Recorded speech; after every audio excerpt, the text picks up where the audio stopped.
Bonsoir à tous, ici Miss Balo, la présentatrice de votre émission DSS, qui signifie désigner la star de la semaine. Comme vous le savez tous, la DSS communique avant toutes les pensées intimes des artistes dans leurs vidéos. Dans la vidéo, nous avons la diligence chamani di mokoma. Mohamed vidéo nous ke abolu kala, Mohamed vidéo la j'ai abolu kala, avec la c'est Mohamed phénomène abolu kala. Donc c'est parti pour une émission qui prend en compte tous les détails. Chaque geste, chaque mouvement, chaque parole et même chaque silence compte afin de désigner une personne comme la star de la semaine. Au droit-tere, Mohamed vidéo manana désigné comme star de la semaine. Atigi na trophée d'Arabana Soro, en surprise chaman wero.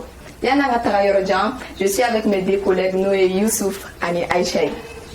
Ok, bienvenue à tous et à toutes. Moi, c'est Youssouf, co-animateur de l'émission DSS. Dans cette émission, on est là pour agrandir la beauté de l'art.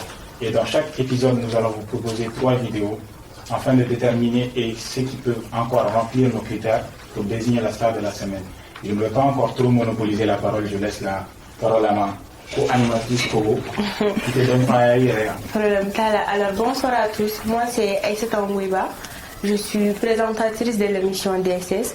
Étant donné que chaque vidéo porte ses propres critères de beauté, et c'est justement cette diversité qui fait la beauté de notre émission. Une émission qui a pour but de libérer l'homme des morales sociaux qui les contraint et unissent à sa force créatrice. C'est aussi une émission qui s'est inspirée des traditions ancestrales comme l'Empire Songwe, le Wasolo, etc. Odorante Bintou Boara Fatoumina, avec vidéo Sabarita sur n'importe quel réseau social. Nous sommes star de la semaine, voilà, c'est ça. Alors donc, je donne la parole à Bintou. Moi, en émission de Bella Djele les concernés, il y a musicien, il y a peintre, et maintenant que moi, ko ele kon be vidéo ke na ba solega vidéo won men na falasi avec la dilikan chamani conseil chamali en Bella Djele ma amma ko be joyega vidéo ma won takeron avec le bras ouvert aussi. Sans plus tarder, nous sommes aujourd'hui avec un jeune orateur malien, ni a chamamba dont a tous les ghetto kafri de là, mais bibina a quel niveau bolo na to Gemzi Palasi. Gemzi. Yeah. Et comment tu me dis? C'est comment? Ça va, Dieu merci. Ah ouais, oui. Ah mais en bas je peux t'en Ah ouais. En bas ça va. Yeah. Mais bon plateau en bien. Ajara ibene. Donc Gemzi, il a faut nya faut tu vois mina. DSS épisode là. Ame vidéo sabarita. Si. Vidéo munu ne sera la di kan chamadi a Jameson na mo ko ba Bella Djele ma. Bien sûr. Ame o vidéo sabanu ko tasita non. Oui. Kalaje. Vidéo kele ne ga ni mu ka vidéo nyana. Ka tele tonu ka o be star de la semaine. Oui. J'espère que hier bina andebe. Ah non problème pas ça. Moi de ma mo vidéo toi. Wa ama vidéo nous bébé ta critère de madonde ka. No est profil émotionnel, culture, ani leçon de vie. Ama bi vidéo wori kan quoi. Wa comédien sabari ka vidéo ba mbolo bi. Nous de ka pour ka kuma tunkare ka. Gazi era de l'être tunga boira. Bon, tunga ne hakilina yemi tunga kula bon franchement ne se conseille me dire mo tunga kula ja be gasigate kofe. Oui, c'est pas parce que il y a du avec ta coffre du régie ko barabi. C'est vrai. Bon, à force je nous me rattrape coffre à la fin trouver l'angouleur quoi. Trouver l'angouleur. T'as vu non? Dore ko tunga ma dabido. Voilà, bon tunga te dambe fana donc fana bala. Mais tunga te sera dambe donc parce que il fait une blague tara mo ro fi. Bon, vu que depuis ni gata yere bara faut qu'on a bouffé quand jara. Bon, il tara ni gari là. C'est que vidéo que tu vas chercher. Mais moi boni. Au début, il va fort à tout le monde là. Mais alors que tout le monde ça bien fait ça. Bon, à la fin, je vais acheter cette façon là. Bon, là, les jeunes doivent la façon de voir. Mais on le bec au fanga tara ko sabla barate mal kon na lando. Barate mal kon mais il va ala bari ni jora bara fana la bara fitine ko. Fanache. Oui, che. Je m'allais jeune la veille au bara. War gare la veille au bara. Boy pourtant me bara chama na amto ke yote. Bon, oui, che o chama bi kemen. Como exemple chama. Mais Gemzi, arabi ami do Gemzi là. Mais Gemzi est trop. Bon, les noms de famille Daouda Keita Daouda. Keita Daouda. Keita est chez Algérie. Ne Mania. Maintenant, Moudon, maintenant, Tigadoy. Ah, il y a zone manuelle, Kanaba. Kanaba. Oui. D'accord. Mais Gemzi, Tokoin, Gemzi Renana Chouya Jumela. Bon, Gemzi, le mot Gemzi, quand ni moi il aime le nom, Gemzi, quand tu écoutes le nom attentivement, il est monde le mot game. Le game, bon, le game, ça c'est la musique. Oui, ça c'est le jeu. Oui, jeu de quoi. Bon, niveau je trouve ça quoi. Ouais. Je trouve ça. Bon, Zim et là, ça c'est la musique. Mais toi, il en a défini les secondes cycles là. Intérieur de game parce que à la période de l'Amérique de game. Voilà, chaque fois, les gens sur la libre, mais en ce moment, je n'étais pas à la période. Façon n'est pas à la période. Mais là, on a des mots à la période. Bon, à la fin, pourquoi commencer à raconter. Bon, une fois, en train de lycée là, on a un à la cour, on a modifié, il faut qu'on a collé au fur et à mesure. Chaque année, on a fait un niveau. Chaque année, à un moment, chaque 6 mois, sur nos programmes de là. Moi, j'ai pris 5 surnoms.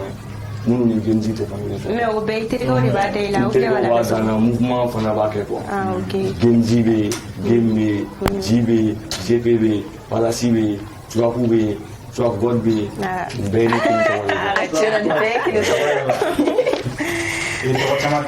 ni Béni, qui est bon, il verra secteur de France. Parce que l'interview game, il va sur game nango. T'as vu, non? Mais il y a un niveau où Dieu et niveau Tuakgod avaient différencié. Voilà. D'accord. Ok, game. Je vais vous dire que la semaine effectivement pas chier. Il y a donc il faut du même qu'on a là.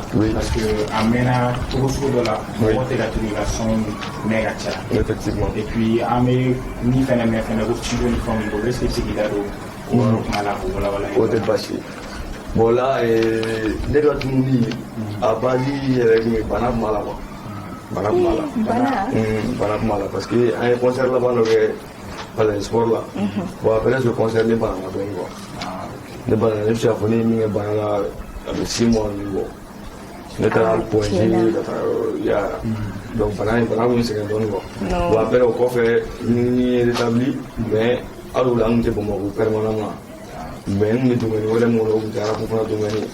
il y a un intérêt architecte donc mais pas bien là une seconde bon j'étais pas à 100% dans le domaine de la politique il y a donc tout le monde donne la conférence donc mais vers fin 2020 le 20 novembre 2020 le concert l'abandon c'est au stade Amaningao là bon après ça m'a choqué m'a fouillé voilà bon là présentement il mixé pour donc mixé pour ça fait 1 an maintenant c'est téléchargement gratuitement pour d'habitude les sont bien musique pour là et gratuitement bon là maintenant comme j'ai signé un contrat avec Ampère Afrique donc on le son fait on le 30% on le 70% donc son numéro fait par orange donc obligé bêter c'est gasoro bêter c'est gasoro bon si tu nous on est son bien il fait que donc à Magaza aussi c'était bien ça on est la fan sur 100 il va sur 80 on degré de téléchargement gratuit donc obligé bon il c'est un stade de musique là il faut que gars essayer à voir sur ni réseau ni permis quand il base concert de parce que les concerts on tendance à voir là il y a à la période où il est sur le concert qu'on fait voir sur le salva mais voir tout voilà. Merci. Pour que les futures générations on attend au Sira fait, il faut que on a essayé quand Sira aurait des boss sans lui. T'as vu pour que on ait échec. Voilà. D'accord. Merci. Ok. Yana Mata nous allons regarder notre première vidéo. Nous comédien Flatay Kassani Maini. Genzi evoluda. Mudo. Allez les fous. Mudo. Et vous suivez Gaja. Nous suivons. Oui, on va mourir fleur. Bon, dans les boules, les élèves faut qu'on coupe de l'économie. Faut qu'on coupe de l'économie. Non, oui, c'est vrai. Ah, on m'a dit comédie maintenant, ça commence à avancer. Franchement, les comédiens sont félicités. Oui, ça a évolué par rapport à l'année passée. Oui. donc a bɛ dugawu kɛ halisa ala ka taa ɲɛ ka a bɛɛ lajɛlen la sinon a ye kan to ko karamɔgɔ bɛ cogoya min na karamɔgɔ fura bɛ ne bolo karamɔgɔ tɛ sugu ma I karamɔgɔ fura b'i bolo i b'a dɔn o fɛn o ka nɔgɔn koyi ni karamɔgɔ bɛ ka commencer k'i minɛ i bɛ to ka sɛnɛjalan bili kɛrɛfɛ n'a y'a daminɛ dɔrɔn i bɛ taa fa la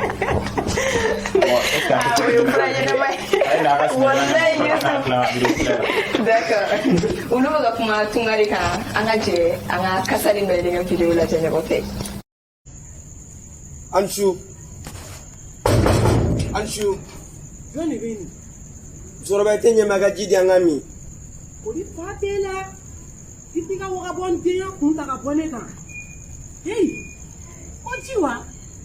Netu ko klama pela baina. Ode baite jiro jangami.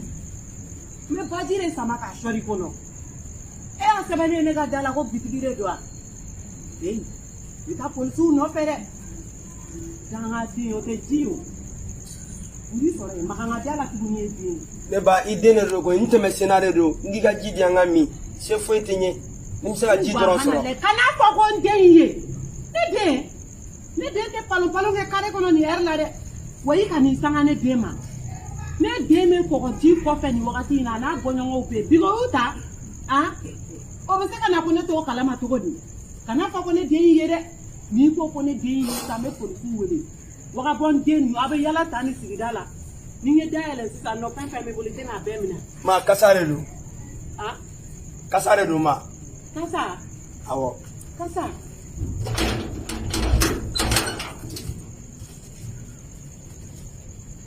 bismillah subhanallah kasa masara mani kasa gara to godi ma gara to me yo be fo so na sisa ne ka ko kɛra cogo cogo ma e bɔra k'a bɛɛ fɔ san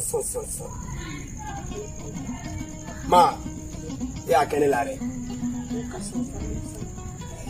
ma ka wari ɲini maɲumantɔ ko la ka tugu faden tɔw kɔ ko an ka taa fɛn ɲini e ma ne bɛ ka taa fɛn ɲini ja fɛn de bɛ ka taa ne ɲini ma i y'a gɛlɛya dɛ ma i y'a kɛ ne la dɛ ma e ka juguya ani ka kɔniya walidenw ma o sarala ne yɛrɛ ma minɛ fɛrɛlen na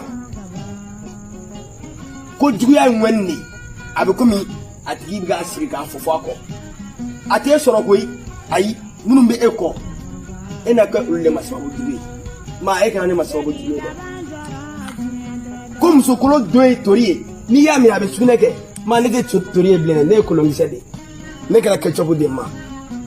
Alors comme on voit la yéto maintenant, première vidéo comme comment di Bintu ma Bintu yɛrɛ hakilinata ye mun ye vidéo in na.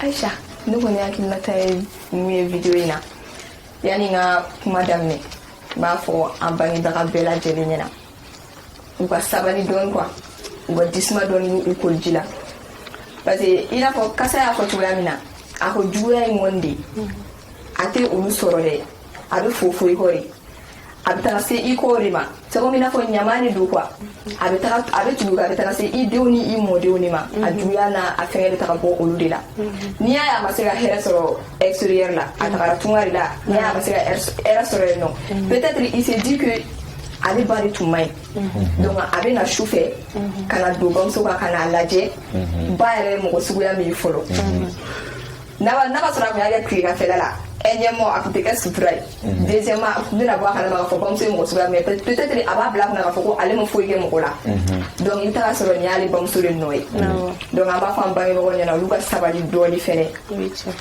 kana kɛ i yɛrɛ dɔrɔn den fɛ quoi bɛɛ kɛ i den ye voilà a bɛɛ ye i den de quoi mais yɔrɔ dɔ la an bibi la denmisɛnninw an fɛnɛ ka cɛ fɔ an tɛ ɲuman kɛ dɛ voilà dɔ bɛ ɲa la dɔ bɛ ɲa cɛlakaw fɛnɛ la quoi an fɛnɛ tɛ ɲuman kɛ i bɛ taga sɔrɔ i bɛ jɔ fɛn fitinin dɔ la o bɛ k'i siri fu ye i bɛ taga sɔrɔ e bɛ fɛn fitinin dɔ kɛ mɔgɔ la a bɛ k'i kɔnɔ ko non ça c'est rien a bɛ tila ka taga bɔ i la kɔfɛ bon e t'o erreur ye o yɔrɔ la dɛ fo kɔfɛ i tagalen ɲɛfɛ hali n'i ma taa tunga la aka kɛ yan n'o ye sa k'a kɛ fɛn ɲini ye a tɛ nafa foyi ɲɛ ye sabula i yɛrɛ tɛ mɔgɔ ɲɛnama ye quoi. C'est ce qu'on appelle le karma.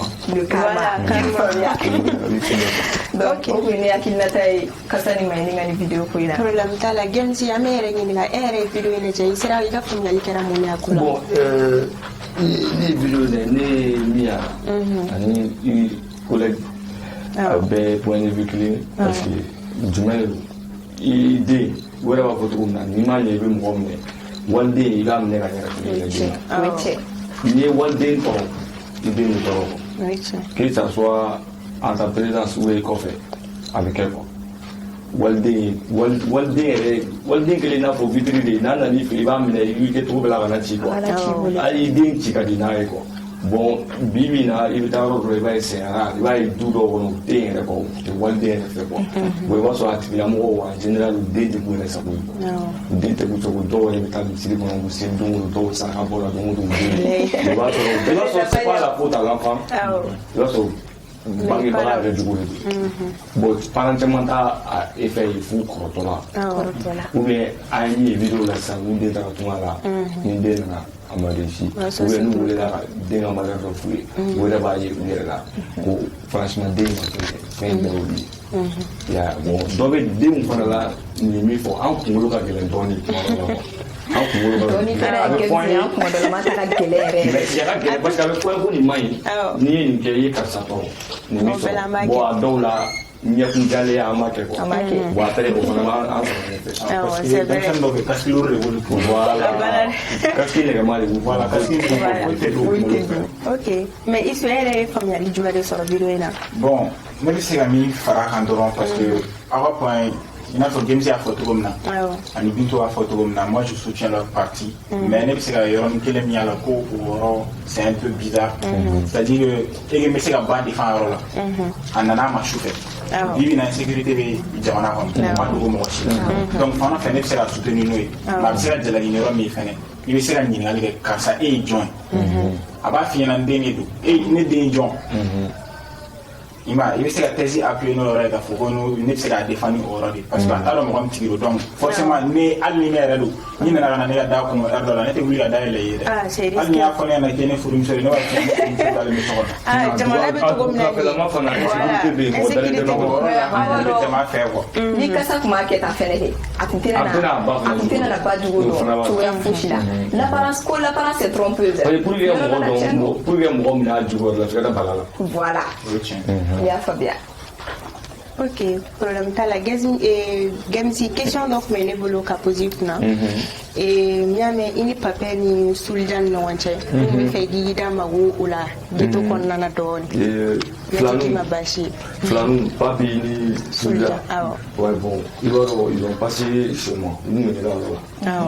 A ye carrière temps dɔ bɛ yɛrɛ u bɛ ɲɔgɔn fɛ. An ye trapu débuté ɲɔgɔn fɛ bon en même temps an ye classe fana terrain dɔw ɲini ɲɔgɔn fɛ olu ka groupe yɛrɛ tun ye ne tɔgɔ yɛrɛ de Ghetto Mani Gemsi. Olu ta ye Mani dɔrɔn de farala kan sinon olu ka groupe yɛrɛ Gemsi de ne tɔgɔ de don GMG mais an ye Mani ni fɛnw fara kan pour que a bɛɛ kana kɛ ne ye siɲɛ kelen parce que Gemsi tɛ se ka ca bɛɛ ye voilà a ka di dɔw ye quoi bon hali n'o sɔrɔ olu ka di mɔgɔ wɛrɛw ye le fait que a bɛɛ olu ka groupe tɔgɔ ye Gemsi dɔrɔn a bɛ se ka kɛ o côté jago tigi ye donc an ye Mani ni fɛnw k'a la k'a ɲagami ɲɔgɔn na bon olu ni an kun ka surun trop en même temps wali se tun ye ne kɛrɛfɛ an ye carrière dɔɔnin mené an taara sow la ɲɔgɔn fɛ an taara tugu la ɲɔgɔn fɛ ko kɛra mais après les embrouilles u mankan sumayara quoi parce que classe dɔ tɛmɛna an ni min cɛ une fois donc a kɛra scandale scandale ba a kɛra kɛlɛ ye an taara police sow la an na défilé yɛrɛ bon kɔfɛ u bolo jigin dɔɔnin bon après n taara conservatoire la donc kelen kɛra dessinateur ye bon kelen dɔ ye u fila bɛ conservatoire la mais l'autre je sais pas ale bɛ jumɛn kɛ mais kelen kɔni bɛ dessin kɛ voilà ben tout récemment u nana ne fɛ yen ils veulent revenir encore dans le game bon quand même moi je suis là donc on a comme tout mais voilà an kan ka mun kɛ an b'o kɛ quoi. E kɔni sigilen don i bɛ k'o kɔnɔ i tɛ wuli o vidéo la. moi je suis toujours un grand frère un père un tout avec quoi ne bɛ yen n'u nana ko fɛn o fɛn ne bɛ se ka min kɛ côté musicalement ne b'o kɛ quoi. Ok, problème t'a la. Donc sans plus tarder, an bɛ tɛmɛ an ka vidéo filanan na an b'o jateminɛ.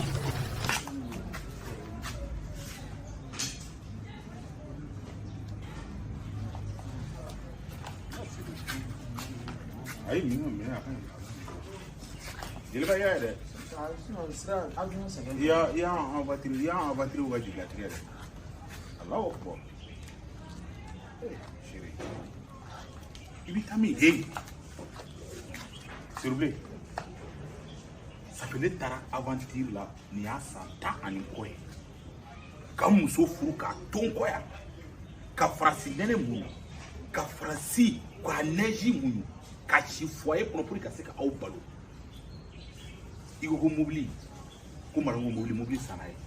Il faut qu'il do barala. Ni 1 million taka dima il casse qu'à jago. Ah c'est où? C'est pas. C'est oublié son agani qui balma kela. Qui balma kela. Il y a Jonia là. La mine de lui pour le faire le bac. Ja en voiture ba aventure là.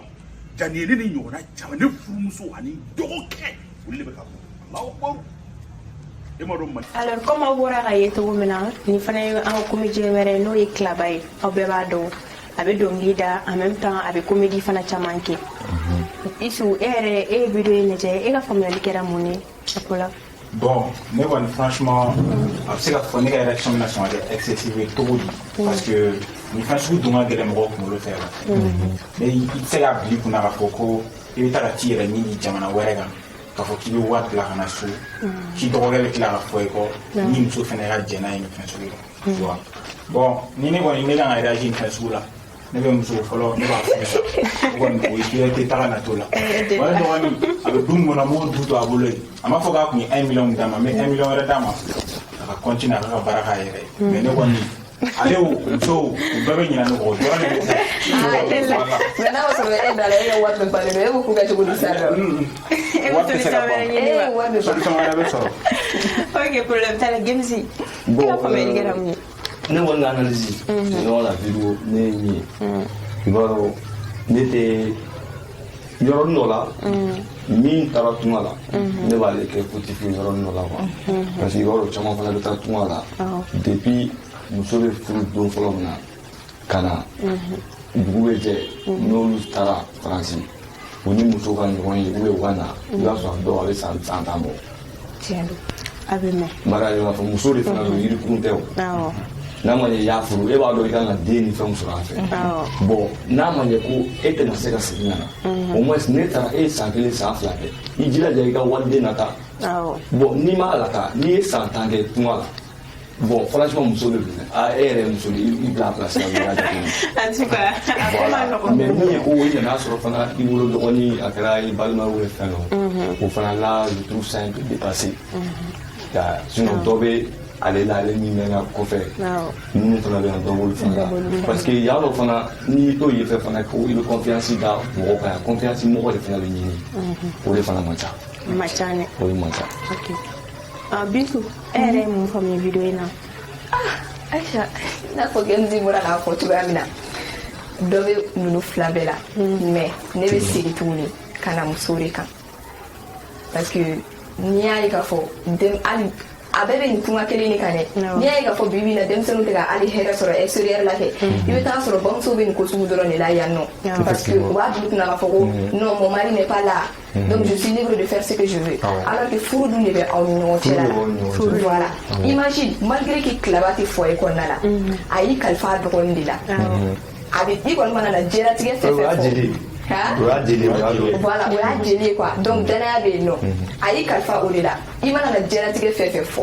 a b'a bila ka na d'i ma ne bolo ale fana muso in tun ka nin yiri o yɔrɔ min na dɔɔni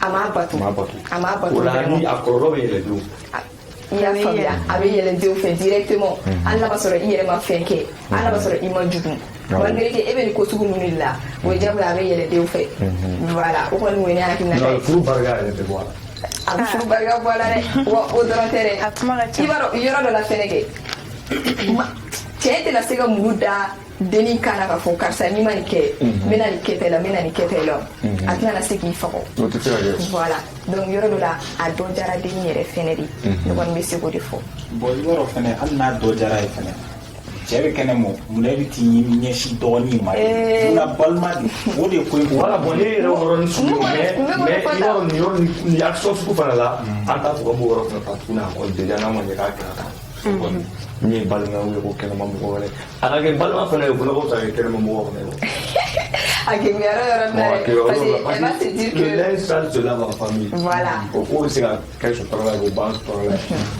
Parce que ali pour un étranger mais do be avec ça mon moment de mais l'instant le coup voilà. Akuma la chandoni. Mais mu fo tungara ge no fena nyina. Tara. Nare. A de na se voilà. Ai se nyina do quoi. Imana ali binding do.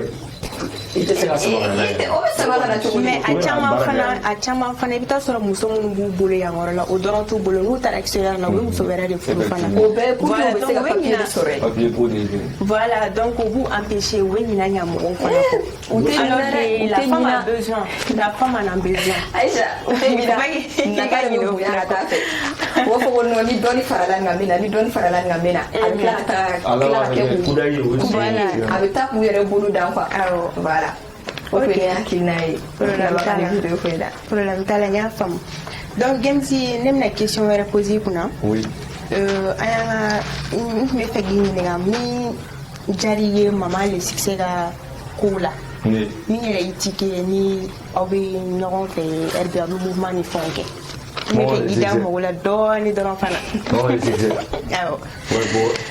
ale filɛ i b'a dɔn ne ka manager awɔ u ka lien de b'o u ka lien de b'o bɔ ale y'a kuma fɔ an ye ko a ka fitinin dɔ bɛ bɔ il a du talent kalan b'a la n'an bɛ se ka ɲɔgɔn kɛ quoi bon moi même j'ai vu à lui fitinin yɛrɛ la originalité b'a la quoi originalité b'a la parce que il est créatif a bɛ fɛn minnu kɛ i yɛrɛ b'a sɔrɔ ko non nin tɛ taa mɔgɔ ta kɔ a b'a ta de kɛ quoi même sa voix même le style a bɛ style minnu kɛ bon min yɛrɛ fana ye dabaliba ale bɛ artiste minnu na o de ye ne yɛrɛ dabaliba trop parce que ne yɛrɛ ne bɛ américain ni fɛnw de la en général futisɛr ninnu ni fɛn ne bɛ américain de la mais lui il écoute les Tata Bambo, les Makwaki.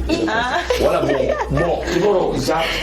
Aïe, dabaliba mais aïe, il y a placé dans ma parce que j'ai pas vu de petits aller là pour nous les amis parce que fait ta style ta façon de la pour inspirer voilà inspirer la ça comme franchement talent malade donc c'est inné Adjaraye donc je le respecte malgré que c'est un petit frère à moi à Kangana Bouya ya Kangana Bouya. Ok, Jabi Jarani. Une question Tibolo. Si yani maman les succès takana. Oui. Bon, nous on est passé depuis ici doni quoi. Et vous soldats ni balé ni kashan ni mais yala. Oui. Voilà. Et vous soldats avec nous donc nous faisons d'ailleurs en fait. Oui. Mais si ça on voit que nous on t'a envoyé qu'à chercher on fait comment je te comprends ne veux pas famille et pour la fois mais mais si ça a été oui bon ça c'est un truc il va refaire le mot ta famille parce qu'il y a expliqué moi quoi et oui il nous veut parler là il va y avoir fait permanemment malade va famille oui mais il parle permanemment il va y avoir fait parce que David déjà les c'est comme une famille Même oui, c'est comme une famille. Voilà les familles. Même oui, la famille, ça est bien déjà là dans son arabe. Bon, Balémé nous donne. Voilà la famille. Kacha est donné. Balémé Kacha, c'est la même famille. J'ai fait famille de nous. N'a pas de ça, j'ai fait famille quand on a par les présidentielles là. Même Balémé Kacha est là. N'a pas de famille quand on a avoir la Binin Balémé Kacha est là. Mais ça ne veut pas dire que vous avez gagné dans la part. Oui. Vous n'avez pas gagné dans la part. Mais vous avez famille. Et vous avez applaudi. Oui. Applaudi. Bon, applaudi, vous avez fait ça. Vous avez fait ça. Ah, donc, quel est le fait au Voilà, vous avez fait ça. Vous avez fait ça. Vous avez fait ça. Vous avez fait ça. Ah, ah bon, même. Voilà, vous avez fait ça. Vous avez fait ça. Vous avez fait ça. Vous avez fait ça. Vous avez fait ça. Bon, quand tu as fait ça, vous avez fait ça. Oui, voilà, oui, quoi. Au Guérin, nous, ni j'ai famille fanatique, quoi. N'a pas où j'ai famille, ça, et les gens, ça n'est pas les mêmes cachats de ça veut pas dire qu'il faut jouer mon rôle, non, ça c'est des trucs à part. mais GP famille fana oui. C'est comme groupe réseau. Ni wati na kan bara ni on bara ke no bon no so sa ne kan ta wi fe sa bara do ne ta wi fe ya me bara ke bo bara de bon mo ba ni no fe bo ay mo fana an be loger no ngo an be appartement ke ni ngo an be chi am wuli ne ta université la lebena ay ni ngete sa wo 2 ans ou 3 ans donc ba je mo wo ya faire du bon no on a la que tout là mota famille wala suna amulute chamamulu ko ambulu be passé nini tel là ou bien nous blanc nous ka ko mama nanga mo ya ko alors que voilà c'est pas le même mouvement madame ne va pas maman il est au sein de la famille balé il est au sein de la famille Kaja il est au sein de la famille Angacha bon lui malgré qu'il a son groupe à lui Morocco Gang oui quand tu lui demandes oui les de famille il va faire voir parce qu'elle est née de la même déjà Balmaya mais avant qu'elle soit au milieu voilà ah mais il est au Corée il est à l'université ouais université il va continuer à savoir ma agera il est que bon alors il est dans la licence licencié il est dans la licence parce que c'est un peu un mouvement un assez fort ani kalamba mal te bien arapu e fɛn dɔ de ye musique ye fɛn dɔ de quoi ɲɛngo de don ale keleya quoi o ye tiɲɛ musique ye ɲɛngo de quoi musique bɛ keleya ni i ka muso n'i bɛ temps min di i ka muso ma ka tɛmɛ musique kan a bɛ keleya quoi o fɛn de musique la ni ɲɛngo fɛn de don ɲɛngo fɛn de don n'a ɲɛ b'ale la e bɛ ka i temps min di ekɔli ma e t'o d'ale ma a b'i bila quoi fɛn min don a b'i bila o n'a y'i bila a ta ka gɛlɛn quoi. Parce que votre inspiration il faut me bouger là. Donc à chaque fois qu'il y a un gars qui a une affaire, qui veut faire une démarche au tendance parce que là, musique tendance pour faire la. Il nous sauve même dans le tendance pour la. Ok, problème là. Donc, amé tamanga vidéo savana na. Amu oleje ufanya comédien dol. Jamako. E akili masekaye ni senta ga dauka dala. Kibi ni bade bla amenjuku lawa. E akili maseko. Ibi ni babla shinyana la kada katesu e akili maseko ebe na musokoroba bla nostra sirawa nostra masewa abenina wa atenina wa atodo oyani lafia farani afokele flana emui hitu sura kibe nata e akili maseka ye ko kongo jugu be sira minogo be sira saya jugu be sira e akili maseko ye sina ibisuba ayi akili maseka ye ko ni baton bina koji kono ko reke me se ki du e akili maseko ye ha munu tara uka check ya mula tasa e fene ka fuaria o mila to yan Nostradamus fika blay kunadi ko be wakati sedi na u betarao jone kelebe na to faso kono jomena faso la para o nola munu be ambe do ko ndi uni jasri wallahi chewlu ni nyangaranga na fombo ko ne ba fu kadaka tunga ti damedo onata ota olu de be barake nejiko ku do kata barake sanjiko o be dondoni mi sorola fu fene ka blau kolola ku bora ka fendo de to no be wele ko faso kanade ka wan franyo kana parero dai wala sa utaka na ke u donu tanyo nai ya famu nostra ni e dofo nyae ibe klatuguni be dofo nyaate na ko wari nunu me soro chugo mina est-ce que u somo do go kalama wa kadaka wari be chuma ku ka tujo u be wardu kata wardo dolola ka wardo sunguru bawla wari soro liga gelaw ma de foli be tumarange temana musumai malien deme fo fatunga la foli bi aw ni che aw yere ni bebanto do nostra ni bebanto do kadaka ala ya son si sa be wakati mina nyemogo nyumana nyemogo miko kale be fede katika kolon tomoka bo tika nyumo chela ya famu aw be bola domina toroba ni musoro la bala atamina ni ayen kono nime comme aure bora ye to gomina ni che wala ga vidéo de ni mu che wala ga vidéo de na an ka comédien dɔ de don fana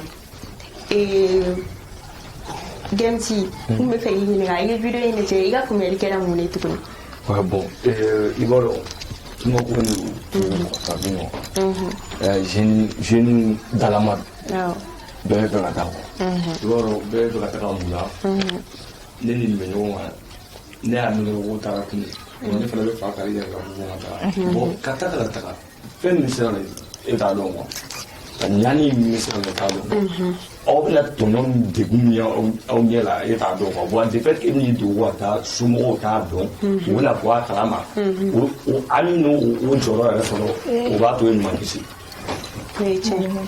i wele bɛ kɛ ko i tora ji la o ye suma ye mɔgɔw tɔɔrɔ la i b'a fɔ i b'a fɔ e kɔ minnu jigi bɛ kan ala de b'a dɔn mais tellement que nin ɲin i bɛ fɛ ka taa i tɛ hali miiri o la quoi bon min b'i ɲɛ fana i t'o fana dɔn o ye tiɲɛ oui ok Isu e yɛrɛ ye mun faamuya a la bon ne ka faamuyali tɛ i n'a fɔ bɛɛ ta bɛ cogo min na quoi fan dɔ fɛ minnu bɛ taga juste u tagakun b'u la bɛɛ n'i tagakun de don mɔgɔ si t'a dɔn min bɛ karisa kɔ mɔgɔ si t'a dɔn fɛn bɛ karisa bila ka nin kɛ mais mɔgɔ ka nin ɲɛmada mɔgɔ ma c'est pas parce que i bɛ taga i b'a ye i n'a fɔ gɛn y'a fɔ cogo min na ne y'a ye bi nin y'a bila sini ne yɛrɛ bɛ fɛ ka wuli ne t'a dɔn nin bɛ min na yan ne t'a dɔn nin sera yen cogo min na donc mɔgɔninfin i kan k'i sigi ka nin bɛɛ de jateminɛ et puis fɛnɛ an kana bila an kunna ko kɔfɛla in dɔrɔn de la ko ko bɛ se ka ɲɛnabɔ a dɔw bɛ yɛlɛbɔ a yɛrɛ voilà donc a caman ba de caman ba de fɛn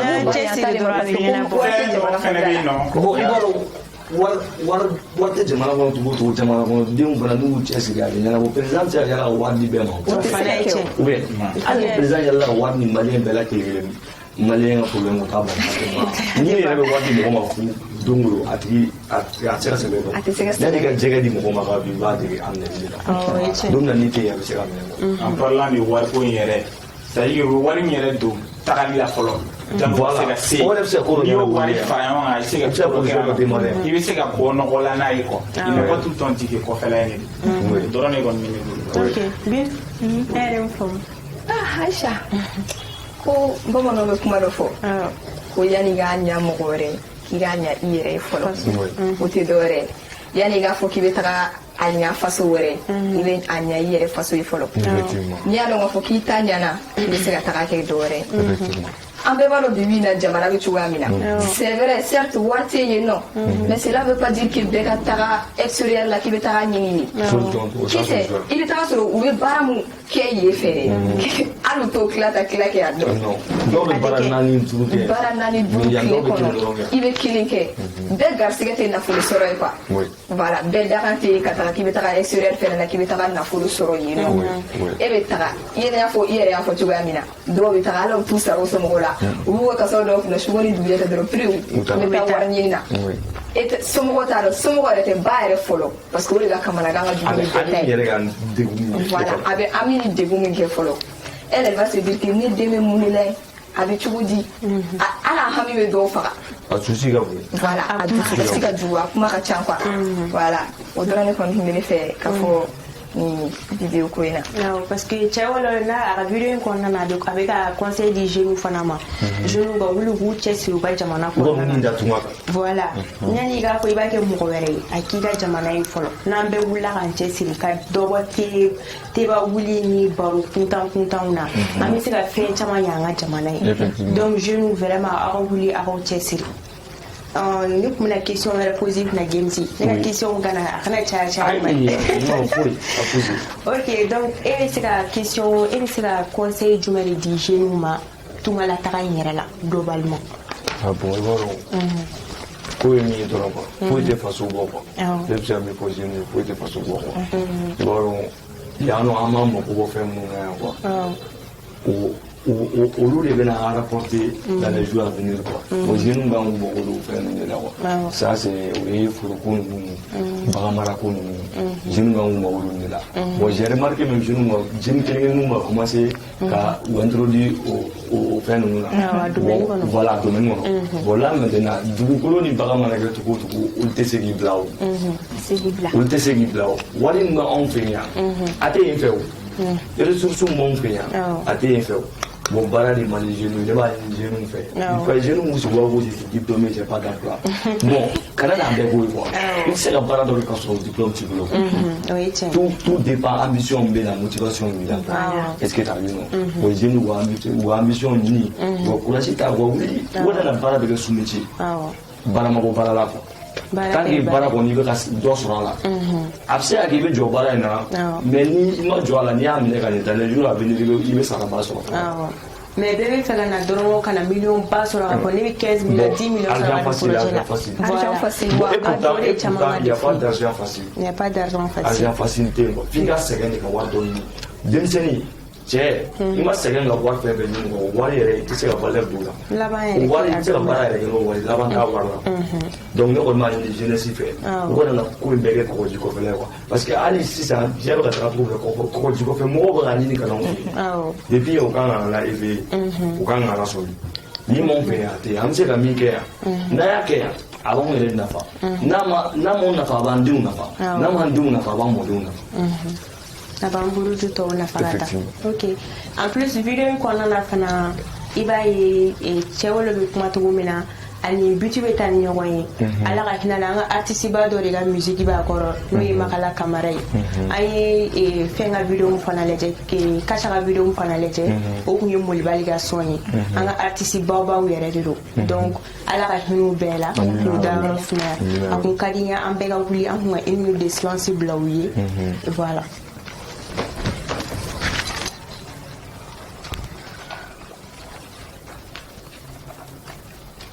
Ok, merci. Alors, voilà. Bientôt. Question comment tu me dis bolo qu'a posé un gezi pour ah ok.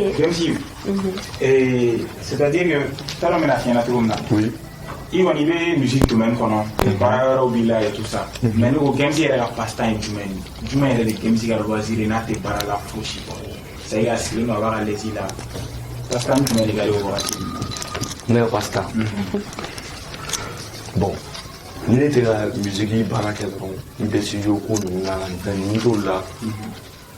Ni était ko be trapo. On est trapo. Donc guérin quoi. Na bon guérin de so na quoi. Ouais, so na. So wa ngulu wa ngi so na la. Tanto baro la ou ya activité dans les so na la musique avec faire le. Voilà, la bête voilà, on trapo. Ya bon, ne on te donc dans la ni te concert on était pour tourner une émission là pour ya. Ni on bora so. Mais do ya be do bon joro ni tara be do ni do là j'ai bon ami j'ai ami boroge on parle un peu de la vie sociale et tout donc ami non problème donc et nos projets et tout ya même temps on traite trapo non enfin on a essayé de taboro là ni appartement ni on am taboro là ni so ni yé quoi ah ok ni so ni parce que on a appartement ni bon alors on do appartement le programme pour éviter parce que am sera mo ko nya quoi tabino donc c'est ça moi ouais bon année mo ne mo ko te te lula quoi ah ne équipement de ka changer quoi depuis ne ka carrière d'amener mo mu super smile aussi ça au lieu mais mo wa ni avec mo kura do wa ya avec mo kura do ko no ni jimji ni ko kura do no fait parce que tellement yo so ne tergere do mais super smile avec no fait ko bana ne mu ne ni intergo fembeke ni intergo de ko imbeke ne na perga yala tete na bora ay mo ko musiti bali me parce que lui la famille ni lu doy mais na bora la ne na rapere la tete yala ya ara pertene la grena ko Bintu d'accord bon volontaire bon pour prendre volontaire mais il est basketteur bio non mais volontaire parce que il bon mais arbitre ah il a ceinture noire et bolo non bon ndana et shotokanna ndana marona et qu'une fois là ndana troisième barre alors pas de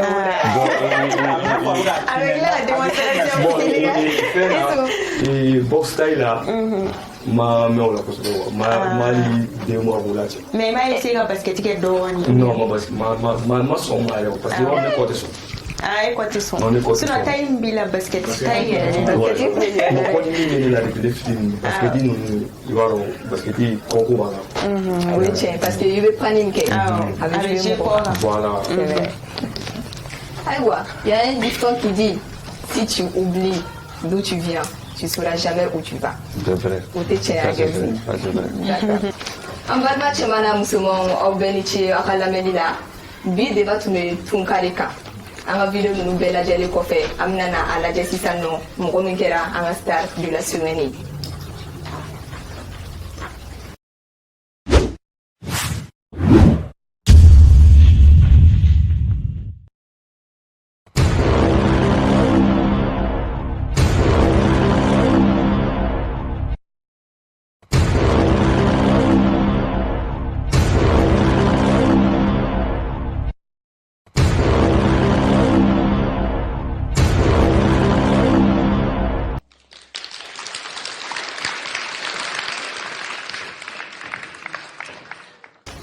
Il a fait un bon accueil sur la mina, chez Olo de vidéo qui era star de la semaine.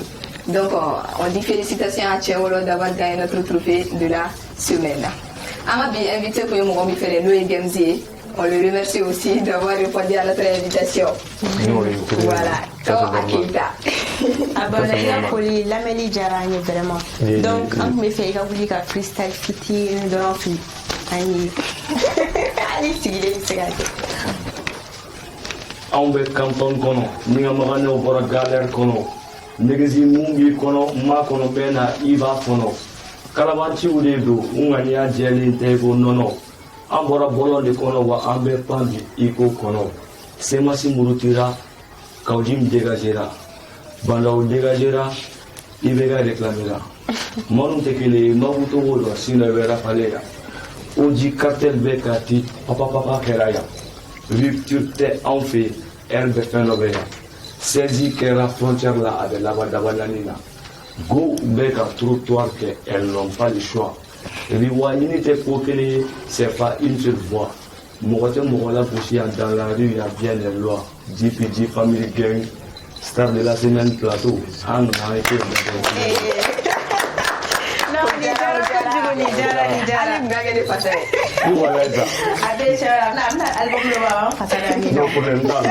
Merci beaucoup, Gamzi. donc famille forever. Moi, on me fait participer à l'émission là. N'a pas vidéo au boulot. Parce que vidéo, c'est sur les réseaux sociaux sans faire là. Avoir une vidéo qui est WhatsApp numéro flala, numéro 71 26 74 46. Ou alors le numéro 60 18 18 22. Avoir un numéro blanc avec vos noms et prénoms. Comme ça, on va faire une vidéo de quoi. Je vous invite aussi à nous suivre sur tous les réseaux sociaux, que ce soit TikTok, Instagram, YouTube, à Snapchat. Voilà. Nous faisons des émissions. Donc, à bientôt. Bye bye. Merci. Il ne faut pas qu'on bafouille nos cultures et traditions. C'est l'honnêteté qui est à la base des choses. Anga bi varoda tume tunkare kan ina fa wara ba do tuka mina do ko tunga madame don do re fenego ko tunga la taga de anye sabla ko barate jamana konnala amina ko mi nganjami bon anga vidéo nunu sababe la jeli ko fe anya yeka fo che wolo de ka vidéo tara ko ke star de la semaine. Donc on dit félicitations à Che Wolo d'avoir gagné notre trophée de la semaine. Trophée reflen ina fa jabala tuka mina ametara dama fo afeno akambe anyona orela à bientôt.